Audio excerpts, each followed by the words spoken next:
Hello, it's Molly from Pen and Hub Studio. Welcome to this tutorial where I'll be showing you how to draw two Shetland ponies in coloured pencil. So as usual, I'll be using Faber-Castell Polychromos, Caran-d'Ache Luminance, and Derwent drawing pencils, and odorless solvent for the final layers. So starting on my Shetland ponies.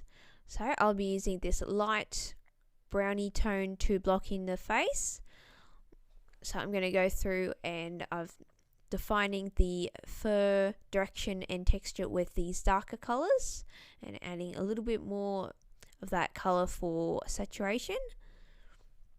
I'm going through with my darker colours, defining the bone structure a little bit more, starting on the ears. As you can see, I started with my light and then went down with my darker colours. So I used tracing to get my outline from my photo onto my paper. I used the tracing method just because it's faster. I can freehand, but I just prefer just a trace, makes it faster, and I don't enjoy sitting around trying to get the outline 100% accurate. But I suggest if you're starting out, some tracing, some freehand is definitely the way to go. So the muzzle, I'm going to start with my lighter greys, working down to my darker greys.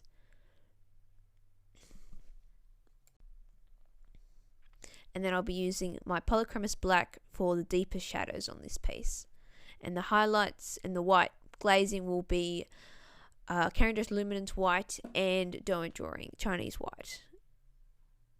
So as you can see, remember to leave some hairy bits around the base of the face at the edge there, because they do have a very fluffy sort of chin area. So you've always got to remember that. Drawing the ponies, they're a fair bit fluffier than most horses. But just watch your reference photo. Your reference photo is very important for drawing anything realistic. So mane, big fluffy mane, starting with my lighter colours, working down, a bit glary. I'm going to go through with my darker colours and just watching my reference photo, defining the clumps. And remember, this sort of thing, you cannot get it back. So you've got to watch your reference photo. You can't lighten this back up much. So being very, very careful with my dark shadows and my highlights, making sure I've just blended a little bit just to get rid of the gritty grainy. I'm going through with my black and getting those big clumps and the darker shadows. And I'm glazing and burnishing a little bit with my white for the highlights, just for the bright bits. So the mane is on the other side of the neck, so there is just the top of the mane. You can just see that there.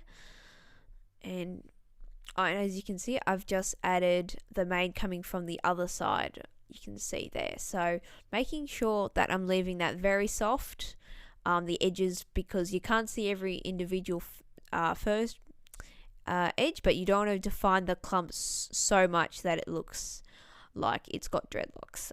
So I'm starting with my lighter colours, working down to my darker colours for the neck, and making sure to leave that groove going down the at the bottom of the neck. That's very important to add that in.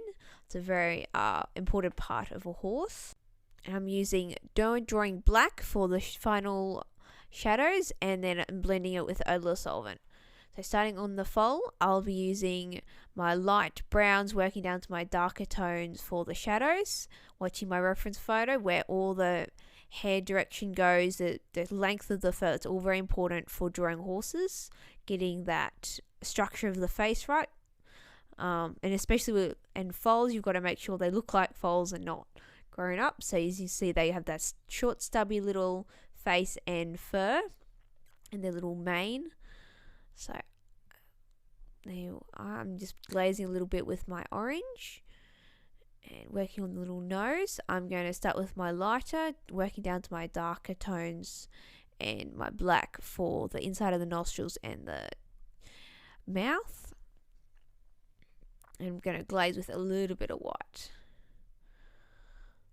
I'm going through darker shadows, and I'm going to blend a little bit. So I'm starting with my lighter browns, blocking in where all the dark areas. Oh, jumped a little bit. So I've done the same thing there, light to dark, a lot easier to do that than dark to light. So I'm blocking in his body. This is a little bit less in focus than the head, so I'm just going to keep the details a lot softer and not to go overboard with the individual hairs like you do with the face. So very sharp pencils and just getting that hair direction right. And those I'm mainly using Faber-Castell Polychromos with the odd Caran d'Ache Luminance pencil in there, like that one. That's Caran d'Ache Luminance. And going back through glazing a little bit, and that is my darkest shadows, and I'm going to blend that a little bit, and I'm going to go through with my black and white and just tint everything, make those shadows a little darker, make sure I've got everything in the right place. So there's, it's a cream and a white. I'm just going to get those highlights back to where they are meant to be. So this is sort of the fun part for me, making sure, just finding little details. Oh, forgot the tail. It's a very small little tail. Keeping that very soft, not drawing much attention to it. Oh, sorry about the graininess. So there's last little glazing. That's Caran d'Ache Luminance White for the final little highlights, pulling out the very, very white bits in the face and the darker shadows signing. Little fur bits on the outside, and there's my finished piece. Thank you for watching. I hope you enjoyed that video, and if you did, I'd really appreciate it if you could hit the subscribe button and follow me over on Facebook and Instagram, links below in the video description. Thank you again. Bye.